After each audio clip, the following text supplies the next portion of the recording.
సంగారెడ్డి పట్టణంలో పురపాలక శాఖ ఆధ్వర్యంలో పట్టణంలో ఇంటింటికి మంచినీరు సరఫరా చేయాలనే సంకల్పంతో 44 కోట్ల రూపాయలతో అమృత్ జల్ పథకాన్ని రాష్ట్ర వైద్యారోగ్య శాఖ మంత్రి దామోదర రాజనరసింహ ప్రారంభించారు.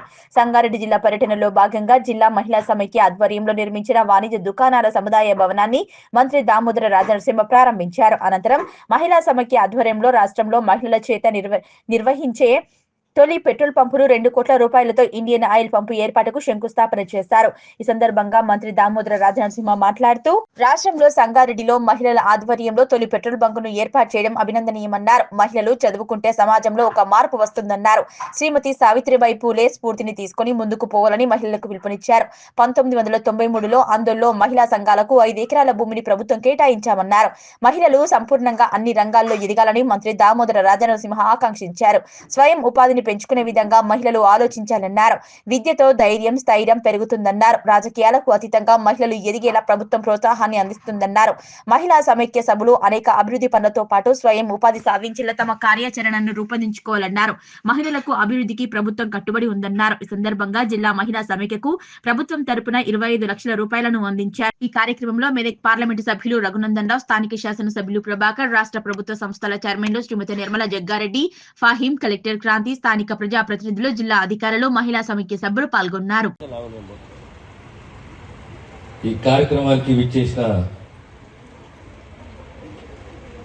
మెదక్ పార్లమెంట్ సభ్యులు మిత్రుడు రఘునందన గారు, స్థానిక శాసనసభ్యుడు ప్రభాకర్ గారు, టీజీఐసిసి చైర్మన్ నిర్మలమ్మ గారు, మా ఫైన్ గారు, కలెక్టర్ గారు, జిల్లా యంత్రాంగం, ప్రత్యేకంగా జిల్లా సమైక్య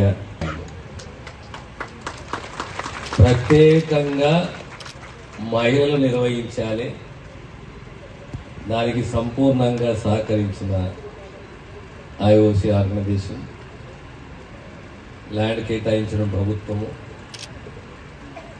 అంటే ఇదొక అద్భుత ఆలోచన, ఆచరణ, మనకు స్ఫూర్తి. నేను ఆనాటి నుంచి కూడా ఒకటే సిద్ధాంతాన్ని నమ్ముతాను, గర్ల్ చైల్డ్ ఎడ్యుకేషన్. అమ్మాయి చదువుకోవాలి, అమ్మాయి చదువుకుంటే విద్య సంస్కారం అనేది పెరుగుతుంది, మార్పు వస్తుంది, ఒక చెల్లెలుగా, ఒక తల్లిగా, ఒక భార్యగా బాధ్యతతోటి వ్యవహరిస్తుంది అనేది మన పెద్దలు చెప్పే సలహాలు, అనుభవాలు. ఈరోజు ఇంకా చాలా ఎదగాలి. గ్రామ సమైక్య, గ్రామంలో సభ్యురాలు, మండల సమైక్య, జిల్లా సమైక్య, ఆనాడు గత 25 సంవత్సరాలు 28 సంవత్సరాల నుంచి ఈ సమైక్య ఆర్గనైజేషన్ పెంచుకుంటూ బ్యాంక్ లింకేజ్ ద్వారా లోన్లు, కానీ ఏదో ఒక్క జాగల ఒక్క లొసుగు మాత్రం ఉన్నది. అది లొసుగు ఏంది అనేది చెప్పకముందు మన అందరికీ ప్రత్యేకంగా స్ఫూర్తిదాతైన సావిత్రిబాయి పూలే జన్మదినం ఈరోజు.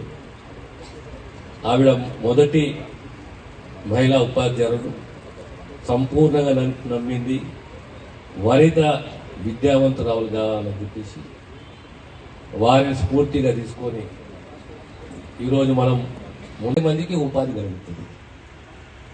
అదే రకంగా ఇప్పుడు పాఠశాలలే కానీ, రెసిడెన్షియల్ కాలేజీ కానీ, లేదా ఇంకా ప్రభుత్వం ఏ నిర్ణయాలు తీసుకుంటే కాంట్రాక్టర్కి ఇచ్చేది సివిల్ వర్క్సే కానీ, డైటే కానీ, ఇంకేదైనా ఉంటే ఈ మహిళా సంఘాలకు ఎందుకు ఇవ్వకూడదనే ఆలోచన మనకు కలగాలి. అమ్మ ఆదర్శ పాఠశాల తీసుకొచ్చింది, అలా గ్రామ సమైక్య ఉన్నది, దాంట్లో నా పేరెంట్స్ లో తల్లులు ఉన్నారు. ఈరోజు ఆ కార్యక్రమాన్ని మొదలుపెట్టిన సుమారు మన జిల్లాకు సంబంధించి 27 కోట్ల రూపాయలు ఖర్చు పెట్టాం. కానీ ఇంకా రేపు పొద్దున ఇంకా ఎదగాలంటే ఏం చేయాలి? అదే ఇది వీళ్ళకే సంబంధం ఇచ్చింది, మన సంబంధం కాదు, మనం పని చేయలేమనే భావన మనకు ఉండకూడదు. ఇంతకుముందు మా ఎంపీ గారు చెప్పినట్టు 50% రిజర్వేషన్లు మనకు స్థానిక సంస్థలు. రేపు పొద్దున రాబోయే కాలంలో 33% పార్లమెంటే కానీ శాసనసభ్యులు కానీ మన రిజర్వేషన్ రాబోతున్నది.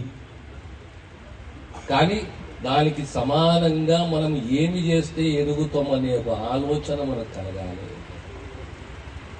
మన పిల్లలకు, మన ఆడపిల్లలకు ఈ ఆలోచన మీకు కలిగి మీరు ఐక్యంగా ముందుకు పోతే రేపు 20 లక్షలు కాదు, 30 లక్షలు కాదు, 50 లక్షల వరకు లోన్లు వచ్చే అవకాశం ఉన్నది. మీరు కూడా అడగాలి రేపు పొద్దున, సార్ మాకు గ్రామ సమైక్యం ఉంది, మాకు మండల సమైక్యం ఉంది, మాకు ఎకరం ఇల్లు జాగా కేటాయించండి, మేము పలానా పరిశ్రమ స్థాపించుకుంటామని మీకు ఆలోచన కలగాలి. ఆ దిశగా మీ ప్రయత్నం ఉండాలి. ప్రతి ఒక్క అమ్మాయి చదువుకోవాలి, ప్రతి అమ్మాయి విద్యావంతురాలు కావాలి. విద్యావంతురాలు అయితే ప్రపంచంలో, ఈ పోటీ ప్రపంచంలో ఎలా ఎట్లా బతకాలి అనేది ఒక ఆలోచన మనకు కలుగుతుంది. విద్యతోటి ధైర్యము, స్థైర్యము అనేది పెరుగుతుంది. అన్నిట్లో ముఖ్యము విద్య. దాంతో సహా ఆర్థిక స్థితిగతులు పెరగాలంటే ఆనాడు ఆలోచన చేసి ఈ మహిళా సంఘాలు ఏర్పాటు చేసి అంచెలంచెలుగా పావులా వడ్డీ లేని రుణాలతో మొదలు పెడితే ఈనాడు మనం ఈ స్థాయికి వచ్చినాం. అయినా సంపూర్ణత రాలేదు, సంపూర్ణంగా మనం ఆ దిశలో పోవాలంటే మన ఆలోచన విధానంలో మార్పు రావాలి. మేము ఫలానా జాగాల పోటీ పడతాం, ఫలానా జాగాల ప్రభుత్వం ఆ కాంట్రాక్ట్స్ ఉన్నాయి మాకు ఇవ్వాలి, ఫలానా భూములు మాకు కూడా కేటాయించాలనే ఆలోచన మీకు కలగాలి. ఆ దిశగా మీరు ముందుకు వండి ప్రభుత్వం, మీ ప్రభుత్వం ఇది రాజకీయాలకు అతీతంగా మీరు ఎదగాలి, సమాజంలో మీరే శక్తిగా మారాలి. ఆ దిశగా మా ప్రయత్నం ఉంటుంది, మా ఆశీస్సు ఉంటున్న విషయాన్ని మీకు తెలియజేస్తూ మరొకసారి మీ అందరినీ అభినందిస్తూ, ప్రత్యేకంగా ఈరోజు ఇది దుకాణాల సముదాయం సుమారు 1,04,00,000 రూపాయలు ఆల్రెడీ 6-8 దుకాణాలు మనం కేటాయించడం, ఇంకా కేటాయించుకోవాలి. ఎవరికి ఇంట్రెస్ట్ ఉన్నా రేపొద్దున మీరు ముందుకు రండి. పెట్రోల్ బంకు, దుకాణాల సముదాయము అదే రకంగా మండల స్థాయిలో కానీ, మండల స్థాయిలో మనం ఏం చేయగలుగుతాము, ఎలాంటి వ్యాపారాలు మనం ప్రోత్సహించగలుగుతాం అనేది మేము ఆలోచన చేస్తాం. మీరు ఆలోచించండి. మీకు ఈరోజు కలెక్టర్ గారు ఉన్నారు, కలెక్టర్ గారితో మాట్లాడండి, వినతి పత్రాలు ఇవ్వండి. మీకు ఏదున్నా ఈ ప్రభుత్వం, మీ ప్రభుత్వం సంపూర్ణంగా సహకరిస్తుందనే విషయాన్ని తెలియజేస్తూ అభినందిస్తూ సెలవు తీసుకుంటాను.